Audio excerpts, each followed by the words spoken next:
lefties get a lot of flack for talking about communism, but watch this Bill Maher clip to find out how many people actually believe in it.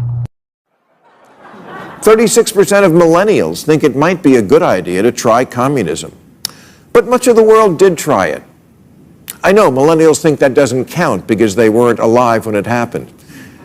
But it did happen. And there are people around who remember it. 20% of Gen Z agree with the statement, society would be better off if all property was owned by the public and managed by the government. And another 29% say they don't know if that's a good idea. Here's who does know: anyone who wasn't born yesterday. So when you say, you're old, you don't get it, get what?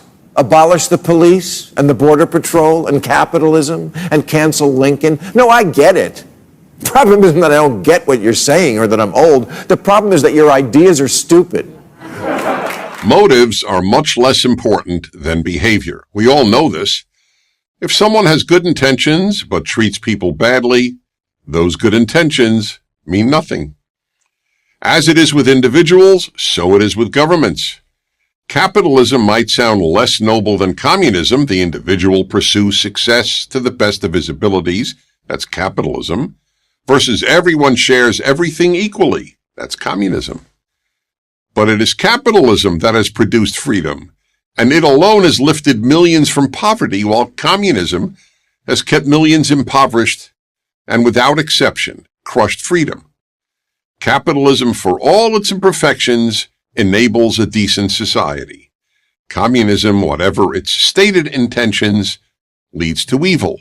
Yet increasingly, people either ignore or deny the evil of this ideology, which within a period of only 60 years created modern totalitarianism and deprived more people of human rights and tortured and killed more people than any ideology in history.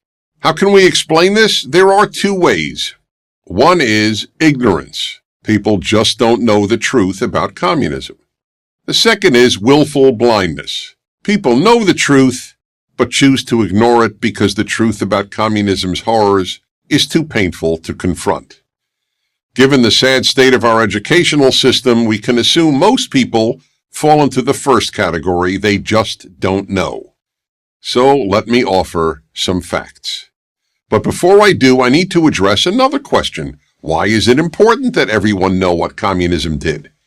Here are 3 reasons. First, we have a moral obligation to the victims of communism not to forget them. Just as Americans have a moral obligation to remember the victims of slavery, we have the same obligation to the billion victims of communism, especially the 100 million who were murdered. Second, the best way to prevent an evil from reoccurring is to confront it in all its horror. The fact that many people today, especially young people, mention communism as a viable option for modern society proves they don't know communism's moral record. Therefore, they do not properly fear communism, which means this evil could happen again. And why could it happen again? That brings us to reason number 3. The leaders of communist regimes and the vast number of people who helped those leaders torture, enslave, and murder were nearly all normal people. Of course, some were psychopaths, but most were not, which means that any society, including free ones, can devolve into communism or some analogous evil. Now some facts, based on the authoritative Black Book of Communism, written by 6 French scholars and published in the United States by Harvard University Press.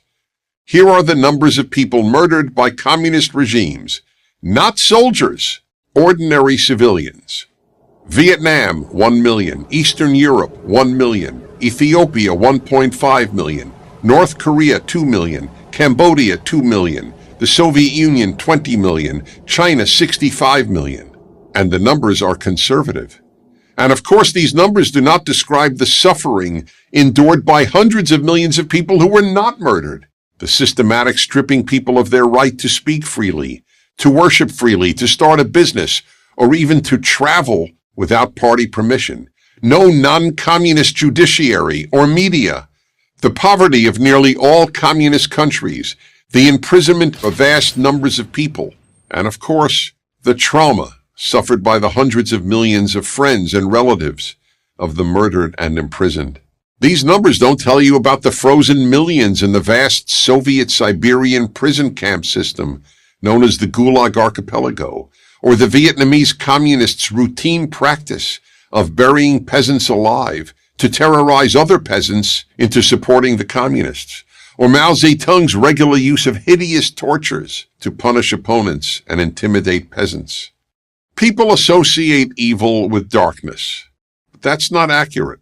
It is easy to look into the dark. It is very hard to stare into bright light. One should therefore associate evil with extreme brightness, given that people rarely look at real evil. And those who do not confront real evil often make up evils, like systemic racism in 21st century America, or toxic masculinity, or patriarchy, that are much easier to confront. The book of Psalms states, "Those of you who love God must hate evil." If you don't believe in God, here's another way of putting it. Those of you who love people must hate evil. If you don't hate communism, you don't care about, much less love, people. I'm Dennis Prager.